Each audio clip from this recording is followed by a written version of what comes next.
આ તામઝામ જોતા 15 જાન્યુઆરી 2026 ગુરુવારના દિવસે કેવી પાર્ટીનું આયોજન કરવામાં આવ્યું હશે અને આટલા યુવકોને ભેગા કરવા પાછળ પ્લાનિંગ કેટલું મોટું હશે તે તમે વિચારી શકો છો। ખેર તો પણ યુનિવર્સિટી પોલીસે અમદાવાદના પંચવટી વિસ્તારમાં આવેલા સેન્ટેરિયન વિસ્ટાના ધાબા પર પહોંચીને કુશલ, જયશલ, રાજ, પ્રદીપ, રસિક, વિદિત, બિપિન, ધ્રુવ, મહાવીર, તરુણ, વિશાલ, બાબુલાલ, આશીષ, જોરાવરસિંહ, સોનુ અને નંદિક શાળામાં ભણતા બાળકોની આ હાજરી પૂરવામાં નથી આવી રહી, પરંતુ આ 16 નાગરિકોની ધરપકડ કરી છે। હા, અહીં દારૂના નશામાં કેટલાક યુવકોએ માહોલ બગાડતા આસપાસના સ્થાનિકો પરેશાન થયા હતા। બાબતની જાણ કરવામાં આવતા જ પોલીસ સેન્ટેરિયન વિસ્ટાના ધાબા પર પહોંચી હતી। અહીંથી દારૂની 10 જેટલી બોટલ, 2 ખાલી બોટલ, બિયરની 21 ભરેલી બોટલ અને 6 ખાલી બોટલ, આમ કુલ 45,000 રૂપિયાની આસપાસનો મુદ્દામાલ જપ્ત કરવામાં આવ્યો હતો।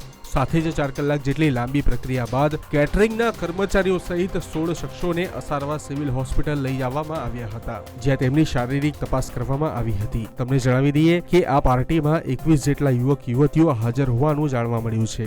યુવતીઓએ નશો નહીં કર્યો હોવાનું જાણવા મળ્યું હતું। દારૂની પાર્ટીનું આયોજન કુશલે કર્યું હોવાની અટકળો પણ વહેતી થઈ છે।